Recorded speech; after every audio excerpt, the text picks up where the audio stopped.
people that are like 5th or 6th in LCS are getting paid 6+ figures. Some of them are actually in the high 6 figures, and they're working less hours than 9 to 5 people sometimes. Yep.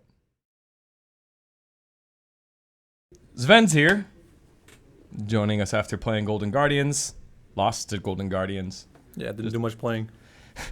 Talk to me through it. What are the takeaways? I mean, the broken record answer is like bad draft, and we played that bad draft poorly. Okay. We didn't have any practice on this specific draft against theirs either. Like, no one plays Jarvan besides River, obviously. So you play more safe in lane than you should, because this guy is known for ganking early and known for like being crazy, right? So you play safer than you should. You don't win lane as hard as you should, and you're already playing a comp that you didn't really practice because you didn't expect this kind of draft to happen. Like, we didn't think they'll first pick LeBlanc or play Jarvan, so. But really, we just played bad. I think we can't lose 2 Heralds with this team comp. Yeah. I should be playing for level 6 in Soraka so that my team can win at level 6 at Herald, first Herald. And then when they got Herald, we didn't defend our top towers. We just gave up 2 top towers, which was super bad as well. Yeah. So not only did the comp that's supposed to win early game not win early game, we lost really hard early game. So just poor play. And second Herald wasn't much better either. We went to the Herald, hit it, and then when they came, we're like, all right, aboard. So it's kind of like just one of those days where just bad draft, bad prep, bad play. You can't really blame anyone. So it feels shit, So is this just throw it away kind of day? Like, what do you? I mean, there's some things we can take away from it, but it's mostly how we got here. Yeah. Not what happened when we got here. Gotcha. So like prep and how we talked in draft, because the moment the draft ended, we were all like, wait, we could have picked this and it would have been a free win. We're like, damn. Like while you're loading in? Yeah, I mean, we didn't say that, but like, we were like, oh shit, this champ is open. And we're like, yeah. Oh. It's fine. Just, and don't think about how bad it is.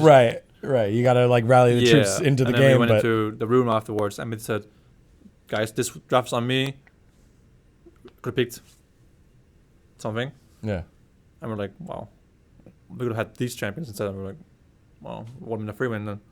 But it's also like, we can't just blame Mithy for draft because we're all there, right? Yeah. And we also didn't play well. And the draft wasn't that bad. It was just bad. Yeah. So... Yeah, because I mean, it didn't feel. It didn't feel like comfortable in the game, and then it was the game was okay for the most part. We just played bad at every opportunity. Both Heralds were disasters and some mid game stuff, but yeah. So other than this game, we go back to the TL game where that one was a tough one, but it feels like other than those two, you and Berserker have been pretty dominant. You've shown again. It's just been fun to continue to watch your growth as a support and, grow your champ pool, grow as a leader. Like, this has been a pretty good split, right? It's been an okay split. I still think we're adjusting to some things, but I think, I said this on broadcast a week ago, 2 weeks ago, that, June, 20th or something was my anniversary as a support. A year, right? And I think for what I've done in this 1 year and how much I've progressed, I'm okay with it.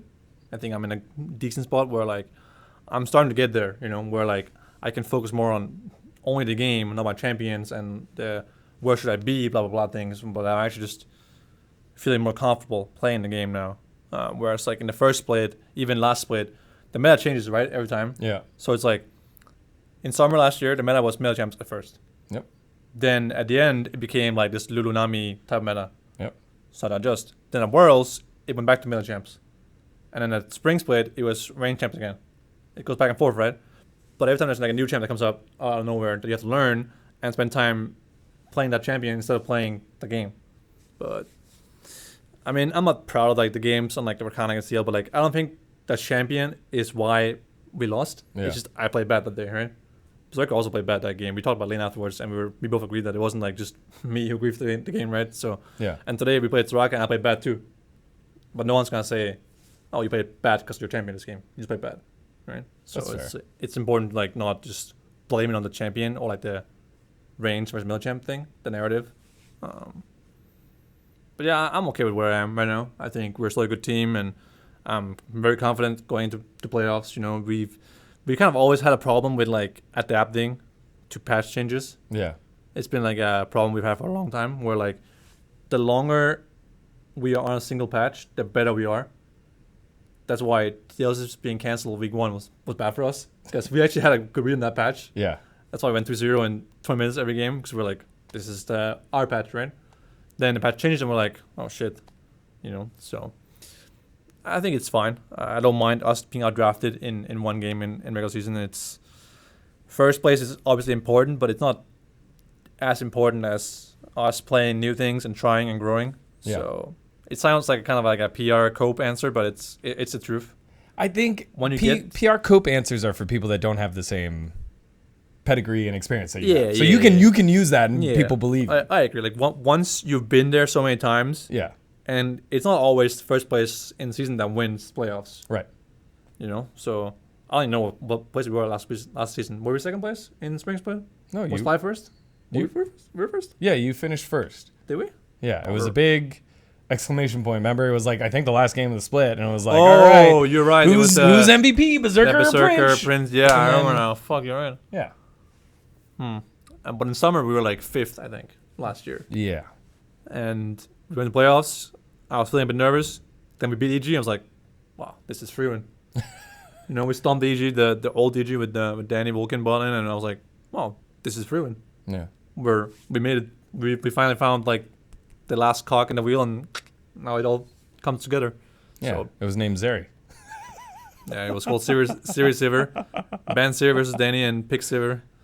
But also just like, you know, long time on that patch, we could play Nila on Twitch. That's right. Other teams couldn't. Like FBI can't play Siri, Danny can't play anything else than Siri. So we figured out these teams. But like when the patch changes every week, it's like, oh, now Alice is meta. Alice hasn't been played since 2020 or something. Yeah. Now we're here. I'm playing Alice for the first time in my life, you know. So I'm like, obviously I'm not gonna be Vulcan on Alistair, right? Yeah. So yeah. I mean, it's like takes time to adapt to every new patch, but at some point you've covered all the bases. It's like Berserker had to play Ashen Powers for the first time, and I was like, bro, when you play these champions, you have to press your engage spell first. I can't engage as my champ when you're playing Ashen Powers. So press it and shoot it, and if you miss, it's unlucky. Yeah. You know, like he has to do that too, right? At some point. So it's like HCs go through the mobile Kai'Sa Tristana Samir type champs. Yep. The Ash Vars Jin meta, and then the immobile hybrid carries where the whole game's about them. Yep. So and then the OP champs like Siri in between, they can do all things together. Them. Exodia. Yeah. But like every role has to go through this tank tops, carry tops, you know, mages versus melee champs mid. Like it's the same thing for everyone. So I feel like now after a year I've been through them all. And I can start playing the actual game instead of the champions. And so yeah. I feel like I'm getting there, and in playoffs I'll be good. Well, I mean that was the point I was gonna make. Yeah. Patch doesn't change in playoffs, and that's where you guys need to like really lock in, figure it out better than everyone else, and also figure out everyone else better than what they can do for you guys, right? So in the middle of the split, it's always interesting to hear and see what you are trying to learn and what you're trying to pick up, knowing that it gets easier at the end of the split when things lock in. Yeah, the thing, we have a lot of experience on most of our players. Yeah. MS is the least experienced player, but Sure. like, you know, I have like almost 10 years at this point. Yeah. Blabber has a couple of years, and we play together as well. Mm-hmm. So it's really important. But like when you go into playoffs, we know like after first game, second game, we know which champs matter and what's important in this series. Yep. People always play different in playoffs. They play either slower or faster, or you can just tell in the series that this series, this matters more than whatever thing mattered in regular season. So that's where I think we'll be best. Yeah, I mean, I don't know what to say. There's just hate losing, but Well, that's what I was gonna go to. Like, you don't lose often in your just career. feel so bummed out losing in regular season. It's so annoying. Yeah. It's like you go in the room, everyone's like, fuck. And you're like silent, just you're like, oh, this draft. We never played the champs ever, and somehow we played them on stage. Or like, we had this draft available, and we just no one thought about it, and we're like, wow. Or like, we had these two champs, and we lost the Herald fight. Oh, and then they got Herald, we didn't defend top. Oh, you know, you're cringing watching it back, right? Yeah. But So it's just like, it's sort of like thinking about DRX versus SKT, right? Or T1. I thought like DRX can beat T1 in 3 games out of 100, and they happened to beat that those 3 games happened to be rolled that day by RNGs. That's how I feel about T1 versus DRX. Like, they were outclassed so hard. You think it was 300 to 1 or 3 to it's not 3 to 100, but it's 1 to 33? Something like that, maybe. What do you think it was, honestly? I wasn't like watching as an analyst, really, more a spectator, but I mean, you got to scram. I would say maybe 20 games out of 100 DRX wins. Sheesh. That's still not... watching them play, they just had plot armor. There was a lot of plot armor. There really was. But yeah, sometimes you just roll a bad day and it just happens. How do you bounce back from a bad day? What are you going to go do after this? We're going to go home. We're going to review the game, review our comps, both in draft and in the game. We all talk about the game in backstage. It was really short. Just the hero situation, like I mentioned to you. And, small things like we should award it here, blah, blah, blah. Right? Yeah. Things that don't matter to viewers because they don't see it happening, right? It's actually true. Like, well, I mean, that's why we're trying to bring it to life. Basically, review both the game and the comms, and then have draft meeting for tomorrow's opponent. I think playing Dignitas or IMT. Yeah. Doesn't matter. Yeah. Are you going to solo queue today? Yeah. Okay. Well started. All right. Sleep? Eat? I'll sleep later. Okay. Eat, probably too. Eat out? Eat out nice? Oh, no. I don't even go out these days. Like, I think I went for food outside on my birthday, which was last week, I think. Happy birthday. Was it 2 weeks ago? Wow. I don't even know what day it is today. What day is your birthday? 24th of June. That was like a week and a half ago. Something like that. 2 weeks ago. It was Saturday last week. No, week before that. Whatever. Yeah. But yeah, I don't go out that much these days. I went for my birthday, and then I don't think I've gone out before that. I went out one time during the... We had a 3-day break when the walkout was announced. And the LCS was delayed. We had 3 days off, and I went to eat one of those days. But most days, it's just like scrim, meeting about draft or comms or some other presentation about new concepts. Yeah. Solo queue until 1 a.m., sleep until 9:30. Every day. So today is just going to be like review, solo queue, eat, sleep. Done. There it is. And a little drafting, of course. Yeah, but I just want to make sure that everyone on Reddit knows what the schedule is, and everyone's like, oh, these NA players, whatever. What's the Reddit meme? The Reddit meme's that, like, NA players are lazy. They get paid way too much. They don't play enough solo queue. They're always going out partying and drinking. Like, no one, No, I actually agree with almost, I think, 4 out of 4 of those. So, I mean, I don't think the partying thing is as true as it used to be. Yeah. Like, there used to be, like, people actually hanging over on stage, or, like, just people that were, like, chilling in Diamond 1. Okay. And they're still gonna win LCS. But I think solo queue is a real thing, for sure. I think there's a lot of pros that they're okay with where they are, and that's fine. If you look at it from an outside point perspective, people that are, like, 5th or 6th in LCS are getting paid 6+ figures. Some of them are actually in the high 6 figures, and they're working less hours than 9 to 5 people sometimes. Yep.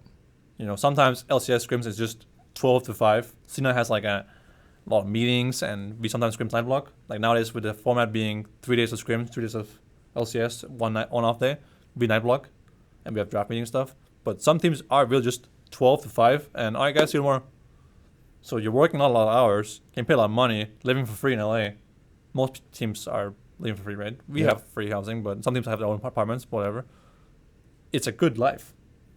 I can respect people that actually just say, this is my job, not my passion. For me, it's both, right? Yeah. So I care a lot about, what happens in my games, but some people are okay with that. Yeah. And that's fine. But that's not me. So I respect if that's their point of view. Yeah. But if they're actually trying to win and they're not playing solo queue every day, that's a problem. How many teams do you think does that? Does what?